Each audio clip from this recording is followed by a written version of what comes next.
तुम्हाला पण असंच वाटतं का की होमिओपॅथी औषधं म्हणजे निव्वळ ह्या साखरेच्या गोळ्या? तर असं अजिबात नाही आहे. ॲक्च्युली होमिओपॅथी मेडिसिन्स आम्ही या गोळ्यांमध्ये टाकतो. ह्या गोळ्या म्हणजे फक्त एक साधन आहे. याला आम्ही ग्लोब्युल्स म्हणतो आणि नुसतंच पिल्स नाही तर ह्याचं पावडर फॉर्मॅट पण असतं ज्याला आम्ही सॅक्लॅक म्हणतो. बरेचदा आम्ही डोस द्यायचे असतील तर पावडरचा वापर करतो. Apart from pills and powder आम्ही होमिओपॅथिक औषधं पाण्यातनं घ्यायला सुद्धा बरेचदा पेशंटला सांगतो. होमिओपॅथीमध्ये मदर टिंक्चर्सचा पण वापर होतो. मी कुठल्या ब्रँडला एंडोर्स करत नाहीये.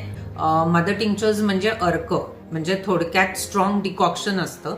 सो मोस्टली आम्ही पेशंटला डायल्यूट करून औषध घ्या असंही सांगतो. सो लक्षात हे ठेवायचं आहे की पेशंट्सच्या बाटल्या जरी सारख्या वाटल्या तरी पेशंटनुसार प्रत्येक बाटलीमध्ये औषध निरनिराळं असतं. होमिओपॅथी फार्मास्युटिकल कंपन्यांमध्ये पेटंट मेडिसिन्स बनवली जातात.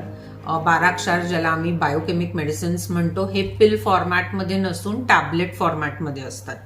नंतर आजकाल अनेक टॉनिक्स किंवा कफ सिरप्स किंवा लोशन्स, जेल्स किंवा जॉईंट स्प्रेन वगैरे जर झाला असेल तर त्याच्यासाठी निरनिराळे स्प्रेज, नंतर आय ड्रॉप्स, इयर ड्रॉप्स, असे अनेक वेगवेगळ्या फॉर्म्स अँड फॉर्मॅट्समध्ये होमिओपॅथी मेडिसिन्स डिस्पेन्स केली जातात. क्लासिकल होमिओपॅथी प्रॅक्टिस करणारे डॉक्टर्स बरेचदा विरोधात असतात पेटंट मेडिसिन्सच्या, कारण these medicines are a combination of many medicines together.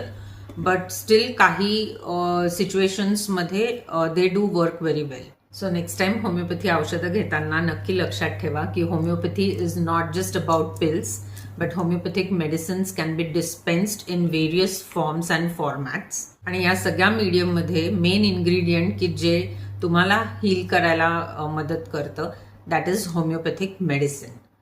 Hello, me doctor Gayatri Panditrao, homeopathic consultant and physician, health potential, Baner, Pune.